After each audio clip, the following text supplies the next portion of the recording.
back to the Metro on 1019 WDET FM. I'm Tia Graham. There have been countless legends, mentors, and personal heroes whose stories have gone unsung, and yet the memories of their long-lasting impact still lingers in the hearts and minds of the people they affected. Take Ingia Kai, for example. A lifelong Detroiter, Kai has helped transform Detroit's arts and entertainment culture. A celebrated curator, a producer, and community visionary, through her work, Kai has been able to curate some of the biggest and best events in the city of Detroit, including the African World Festival, all the way down to the tree lighting in downtown Detroit through her company, NKSK Events and Production. No matter what she's producing, whether a film or a workshop for the community, Ingia makes sure that Detroit is at the center of her work. And there's Dr. George Shirley, who is a man of many firsts. Dr. Shirley is the first Black man to teach music at a Detroit high school, the first Black man to sing tenor in the Metropolitan Opera in New York City as the lead, and the first Black member of the U.S. Army Chorus in Washington, D.C. He's also received the Medal of Arts from former President Barack Obama in 2015 for his work mentoring countless Black musicians. This weekend, the nonprofit Ghost Light Arts Initiative will honor Ingia Kai and George Shirley for a lifetime of commitment to the Detroit arts scene at the very first Ghost Light Gala. To talk more about being honored is Dr. George Shirley and Ingia Kai. Thank you both for joining us on the Metro today. Thank you. I appreciate you asking. Of course. So, the Ghost Light Gala is this weekend. What does it feel like to be honored by the city you've both given so much to? And Gio, we're going to start with you. Well, I have to say it was a humbling surprise. I do what I do because I love doing what I do.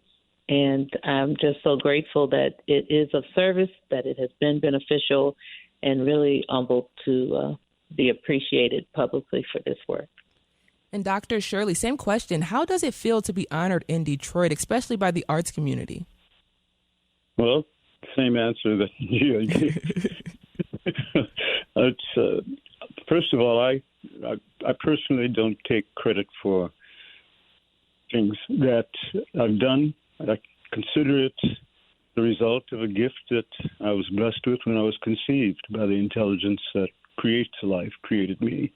So I give credit where credit is due. And I thank God for being here and for having been given what I was given to be able to do what I've been able to do. So to be honored in this manner is always exciting and for which I'm grateful. But I pass that honor on to where it belongs, in the hands of the Creator. Yeah. So following that up, Dr. Shirley, we'll stay with you for a moment. What does it feel like seeing so many of your mentees and former students thriving across so many industries and fields, especially today? Well, being a teacher is a blessing because you never know who's coming through your door. And to see that the work that you have done with these youngsters, and the work will be continued by others once they leave your studio. To see it blossom, to see them flourish is, again, a blessing for which I'm grateful. And I'm grateful that I've had an opportunity to be a part of their growth. So, no, go ahead, great. Dr. Shirley. It's just a great feeling. Yeah. And Gia, same and similar question. You've touched so many folks throughout your time, especially when you're curating civic events and things that are happening throughout the city of Detroit. So what is it like for you to see folks either leave and come back and just remember what you did to them or for them, especially in terms of making sure that there is a communal feeling here in the city of Detroit? Well, that's where the value comes in the service that one gives. That's in the return. And the return is that new bud, when you see a plant and there's just that little light green leaf poking out, and over time it grows and blooms, and that's what you're looking for. And I certainly know that with the work that I'm doing, it's not just putting on events. It's not just programming activities. it's about building community. It's about furthering legacy and maintaining and promoting history. And it's a strategic, purposeful way that I look at what I do. And when folks come back to me and say, Mama Gia, I did this because I remembered what you said, or I had an opportunity to do that because of something that you helped me start. It's the most gratifying, satisfying feeling, and I'm just fulfilled with that development and the recognition of the gift, as Dr. Shirley calls it, the gift and the opportunity to provide those kinds of motivations and opportunities for folks. Now, and Gia, you're from Detroit, a Cass Tech graduate as well, HBCU graduate. Talk about what impact education had for you on your life. Like, what did it teach you, or what did you bring back with you from HBCU that really helped solidify home here? Well, I'm really blessed. I grew up in a sweet spot, I call it. I had parents who came here from the South seeking education and employment opportunities.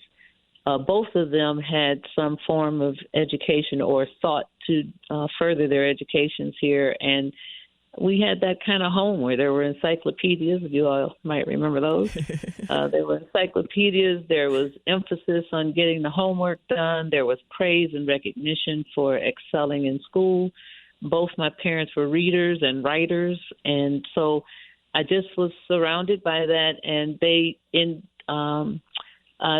invested in our furtherance.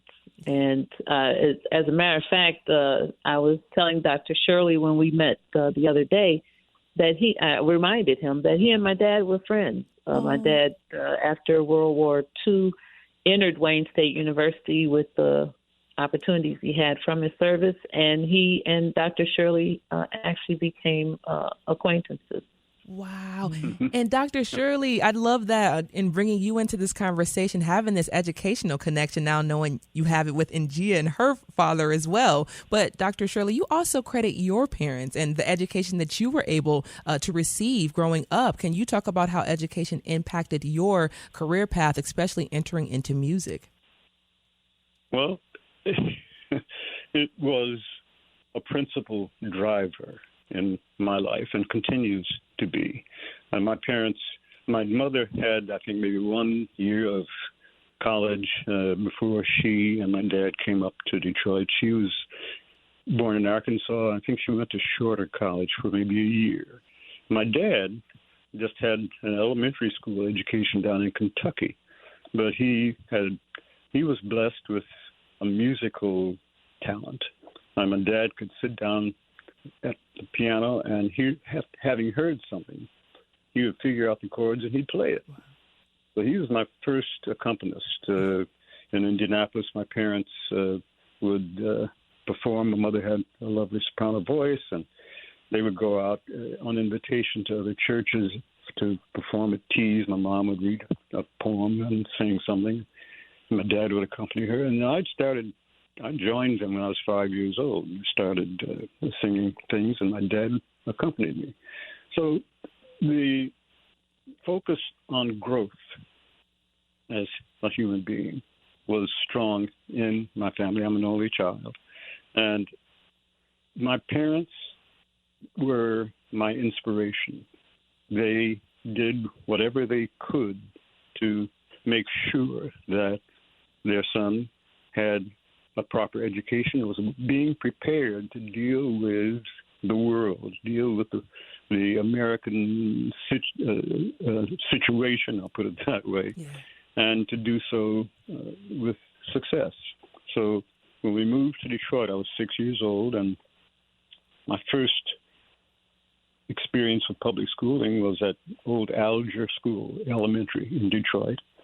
And that started a process for me as a musician, because Detroit at that point, the educational system had the strongest, I would argue, the strongest arts education component in the country. And if you look at the history of Detroit, the number of musicians that Detroit produced, that people who went on to have careers in jazz and also in classical music. It was amazing. At Northern High School, where I attended, we did Messiah every year, every Christmas. And I started singing the tenor solos in Messiah when I was 11. I'm in the 11th grade. Now, I didn't realize at the time that I was being prepared to sing Messiah with leading orchestras all over the country. Yeah. It was a gift that was given to us by the Creator. The music teacher at Northern was a woman who was Canadian, actually, Claire Weimer. And I found out years later that when she went to the school administration to say that she wanted to do Messiah at Christmas, that she was told that these kids can't learn Messiah. Come on, you can't do this. But she went ahead and she did it. And we had people who became associated with Motown, when Motown was created by Berry Gordy, who was surrounded by talent that was being fed in the public schools of Detroit. Kids are graduating with the ability to be musically literate. That means to read music. Matter of fact, I'm still in touch with one of my ninth grade students in my girls' class at Miller High School when I started teaching there. That's Kim Weston. And Martha Reeves was also in that class. And they went on to have world-renowned careers.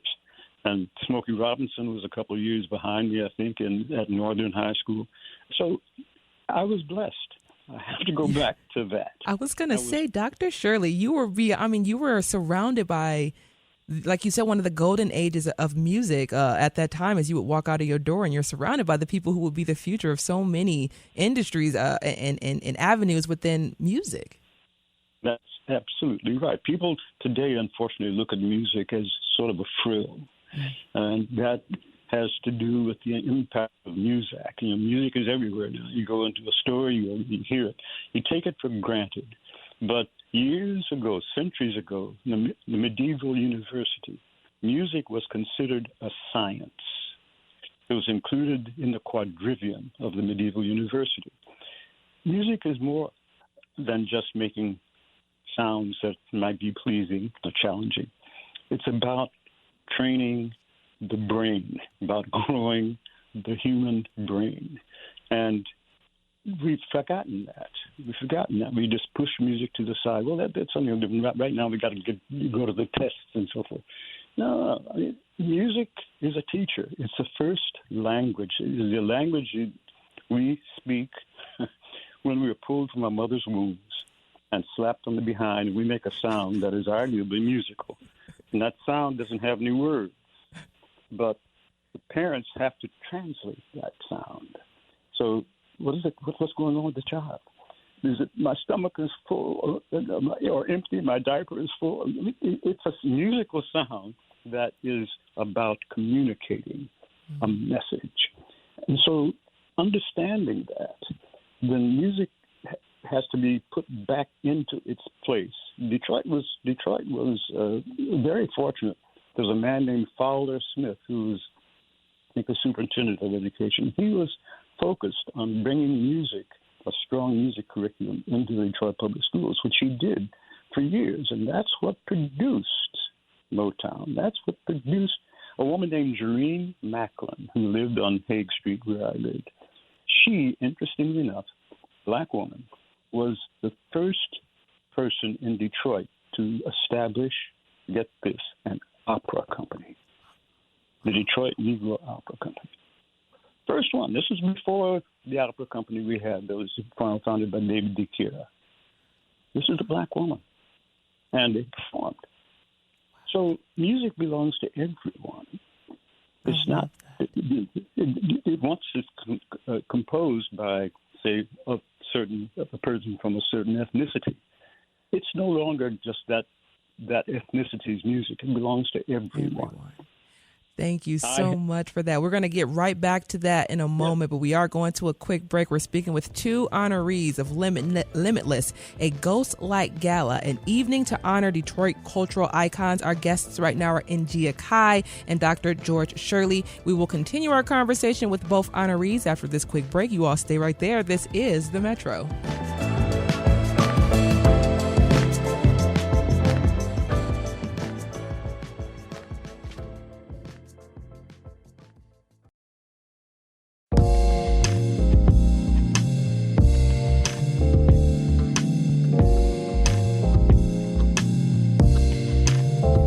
Welcome back to the Metro on WDET, Detroit Public Radio. I'm Tia Graham, and we're speaking with two Detroit icons who have been honored or are being honored at the inaugural Ghost Light Arts Honors Gala that's happening this Sunday at the Garden Theater on Woodward Avenue. Right now, we're speaking with Dr. George Shirley and Njia Kai, who will be receiving these awards, special awards. Njia Kai will receive the Arts Activism and Community Engagement Award, and Dr. George Shirley will receive the Excellence in Artistic Performance Award. Now, Njia, coming back into this conversation and speaking with you, you're receiving the Arts Activism and Community Engagement Performance Award this weekend. How do arts and activism intersect? Well, it's been my blessing that they intersect because the arts, as we know that the poets, the musicians, the dancers, the painters, all of the artists throughout history have often used their expression and platform to advance society, to critique situations and political, economic choices, to provide opportunity for various points of view to be discussed or presented in the public. And I view each of the activities that I do as a statement. I really sought to engage myself in the cultural arts as opposed to the commercial arts as an opportunity to really say something and do something that I thought was beneficial and could be important. And I will say this, that I'm grateful that one of the things that I've been able to do here in the city is to maintain opportunities for local artists. Mm-hmm. As you were just discussing, Detroit has continued to be a hotbed of talent in all areas: techno, gospel, jazz, classical, rock, all of the above and more. And of course, as Dr. Shirley mentioned, this was fostered in the church. I credit my parents, and my mom would be 104 now if she was still here. And, that generation of persons, those persons who came up from the South, found themselves in a somewhat better position, but still separated and having to group together in order to build opportunity and community.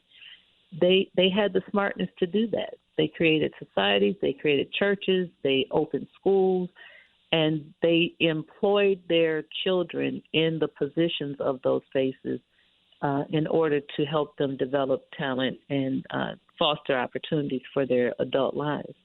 And part of that absolutely was in the arts. I've always seen the arts as, an opportunity to kind of do some revolutionary, progressive things without having to preach a sermon or, protest on the streets. Yeah.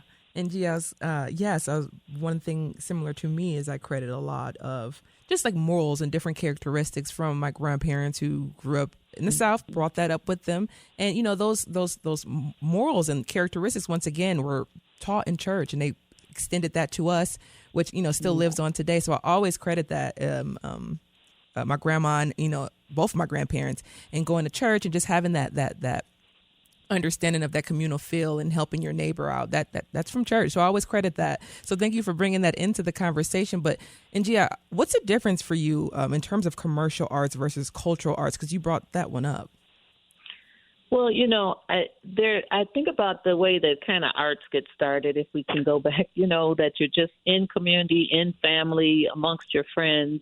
And you just start doing things, you start singing, you start playing instruments, you start writing, you recite, and you do it from the joy of doing it. You do it because there's something you want to say or you want to share. And then when it becomes your business, when it becomes what you have to do to survive, you're not always free to just go the directions you want to go. You're not always free to stay within the types of sound or the type of presentation that you want to do, because it now has become an entity that involves investors and this and that and the other. So for me, I really work to really help and support artists in, we could use this phrase maybe, true expression, where they're more able to come from where they come from, to come from their own heart, their own impetus, and express themselves in that way. And I will tell you too that I've benefited from Detroit Public Schools. I used to tell people I can add and subtract in my head because I went to Detroit Public School. We didn't have to have a calculator. And I really did come up during that time when there were strong arts programs. And, of course, at Cass Tech High School, they had some of the best teachers in the arts. But it is true that for my children, when my children start going to school, all of this was taken away. You know, the arts are often the first thing that the funders remove. And so we did start producing programs for youth, Camp Detroit, where we emphasized the arts. CAMP stood for Cultural Arts Mentorship Program. And so we emphasize the arts because I know that's a way of developing people, not just youth, but developing humans, causing folks to go beyond just the status quo. So my difference between cultural arts and commercial arts is really when you're doing it for the love of it. Might still get paid, but more the emphasis is on the love and the expression than it is on meeting the trends or the marketing requirements of the time. Now, true expression, you brought that up as well, and I think about just the bounds, the limitations that are put on individuals, no matter what they're doing, no matter what field they're in, especially when we talk about Black people and people of color, that the box that exists. And I did stumble upon something that you were talking about in terms of being different and owning being different. So you said you knew you were different, but you owned it anyway. Can you talk about owning being different, especially as a Black woman? Yeah, it was either satisfy myself or not be satisfied. I remember, and this is a trite example, but I remember when I started eating yogurt, which I can no longer do because I'm lactose intolerant. No. However, when I started eating yogurt, I had a girlfriend of mine from the church I grew up in who said, "Girl, that's only for white people." And there were comments made to me in my life about some of the choices I made, which were not fitting into the cultural restrictions that most of us people of color were living under at that time. And so, what eventually, of course, I gave in a lot of times and I restricted myself or changed the way I expressed myself or whatever. But over time, as I matured, as I had more life experience, I figured out that either I was going to let myself be me or I was just going to be unhappy trying to be somebody else who I wasn't even good at. I'm not good at being somebody else. I'm really best at being myself. And I found that in this world, if you follow your own tune, if you pursue what is really in your heart and in your mind to do, you'll find your niche, or you'll carve out one, or you'll be satisfied at least with yourself. My father said one time, I thought he was going to really fuss at me about some choices I had made. And he said, I'm proud of you. He said, because you've always heard a different drum beat and you followed your own beat. He said, and people pay a price for that in society, but you kept going, and I'm proud of you. Made my entire day.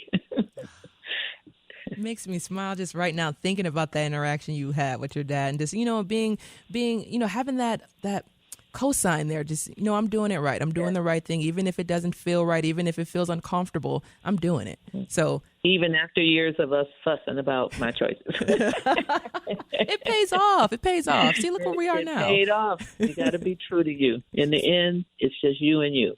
Exactly. So. And Dr. Shirley, bring you back into the conversation. Now, you're being recognized for excellence in artistic performance this weekend, and I do want to play a clip of you singing. Here's Honora Amorosa.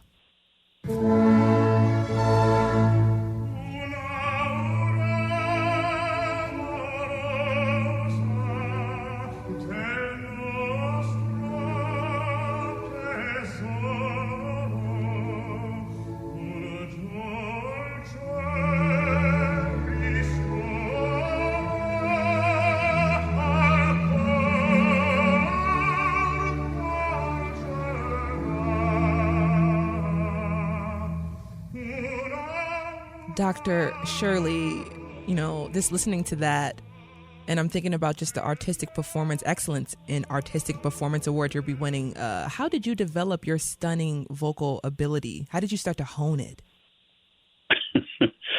Well, when my parents moved to Detroit, we joined Ebenezer AME Church, which had a wonderful music program, a youth choir, senior choir my mom sang in, young people's choir, a gospel choir. There was every form of sacred musical expression available to the listener and to the performer, who found that they had been gifted with what was necessary to bring that music to life. Again, the gift of life, the gift from above that goes with our coming into this world.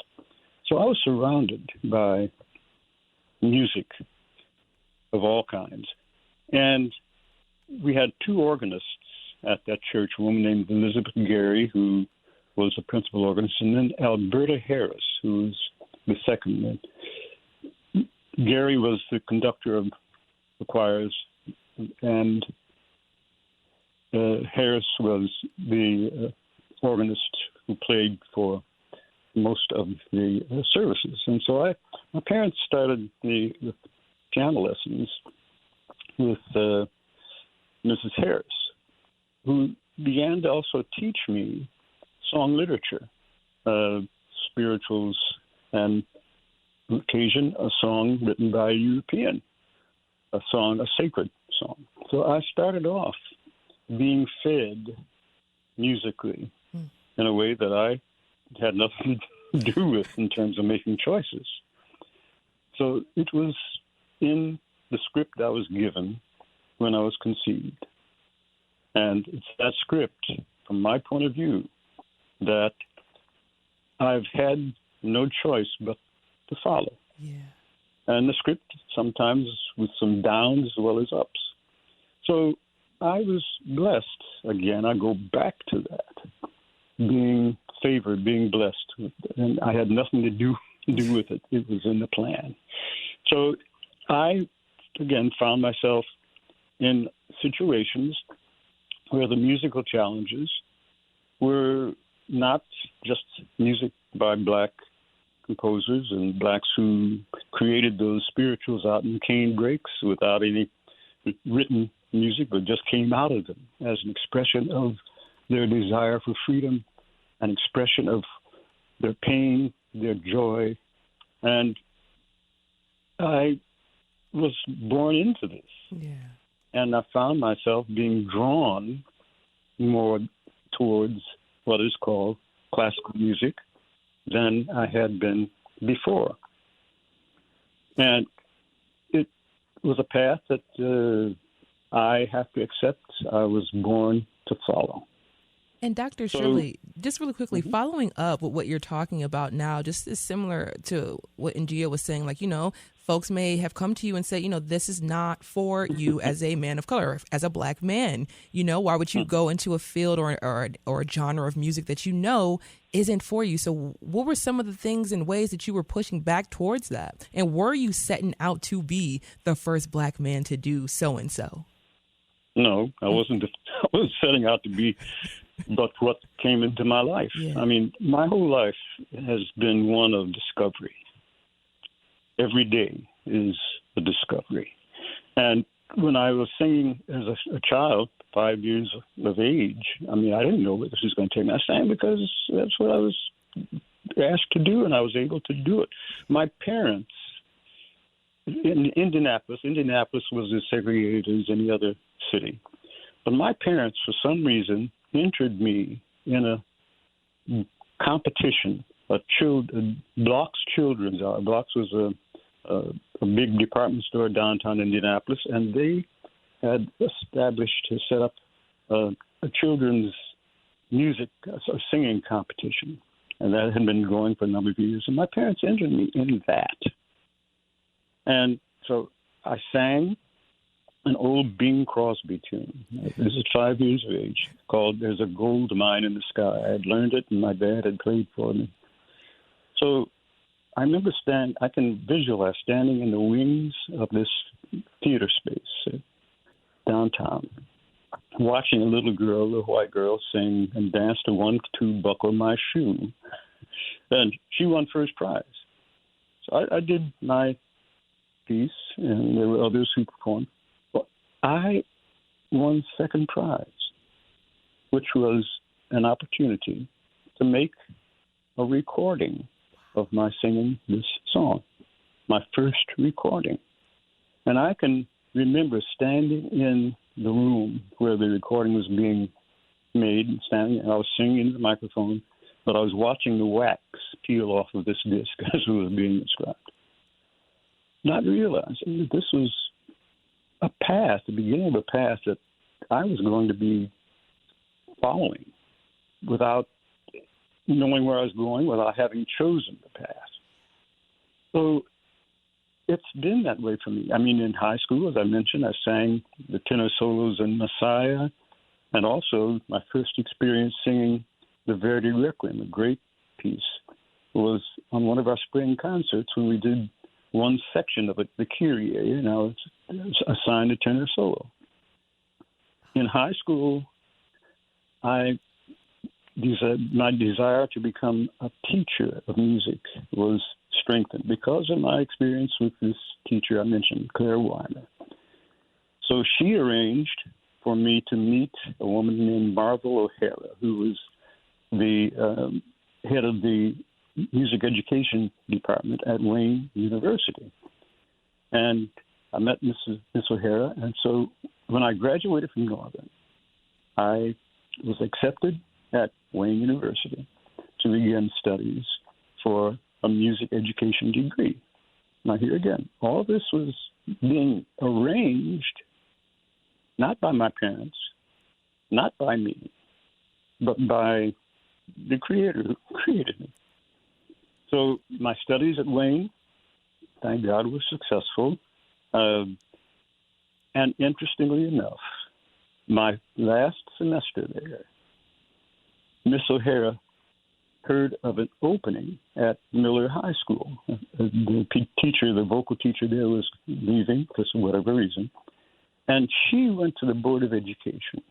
I didn't ask her to do this. She went to the Board of Education and put my name in for consideration for stepping in as an emergency substitute in a regular position. And Dr. Shirley, is that how you became the first? You became the first teacher of music at a Detroit high school. That is it. Okay. I mean, I started teaching at Miller my last semester. I hadn't graduated yet. That's amazing to even think that you were making a first happen like that at that moment. You're still a college kid, and you have already put a first out there. Now, we are getting down. I'm sorry, we're getting down to the end of our conversation here. We got like 2 minutes left. So I do want to just ask you guys both a brief question before we let you go, and so you guys can get ready for your honors awards this weekend. And Gia, bringing you back in really quickly, everything that we've talked about, we've taken a look back at both of your careers and your lives and the things that you've been able to do within the city of Detroit. Let's just talk about where you see the city going within the next decade or so, especially with the resurgence, I guess you can say, of attention to the arts community within the city of Detroit. So in Gia, we're going to start with you. Oh, I always see great things here in the city of Detroit because we've been doing great things with money, without money, and that's really what's happened, is that money has come back into this community. But we've always had skill. We've always had a deep reservoir of talent. And the fact that there are now funds available to build on all that wealth of talent, is much appreciated. But it doesn't matter. We're going to make it happen anyhow. We're going to make it do what it do, as they say. Okay. And I trust that we're just going to continue to grow and have great success. Dr. Shirley, same thing. You're seeing so much. You talked about it as you were growing up. You were around some of the movers and shakers and big people who've helped change the face of music as we know it actually throughout the city, from the city of Detroit. So what do you see going forward in terms of musicians and musicianship here in the city of Detroit? Gia is closer to it than I, but I see wonderful things happening. I see in John Sloan, the founder of Ghostlight. He's a former student of mine. I'm so proud of what he's done. And that spirit that says, as Ngia said, no, we will continue moving forward. I pray that this will be the case. Detroit has been a center of artistic excellence for decades, and I pray that it will continue to be so, in spite of the fact that there are forces at work who would like to pull the rug out from under what is positive and what is healthy and what is right. My prayer is that we will continue to move forward, and from my point of view, it's all out of our hands. And I pray that, as Job said, though he slay me, yet will I trust him. I trust that we will continue to move forward. The talent is here, the teaching is here, the desire is here, and it's full speed ahead. Dr. George Shirley is the first African-American tenor to perform a leading role at the Metropolitan Opera, and he will receive the Excellence in Artistic Performance Award at the inaugural Ghostlight Gala this Sunday at the Garden Theater, and Ngia Kai will receive the Arts Activism and Community Engagement Award. I want to say thank you so much both for joining us on the Metro today, and look forward to hearing from you both soon. Thank you so much, Tia. Thank you, Dr. Shirley. Thank you.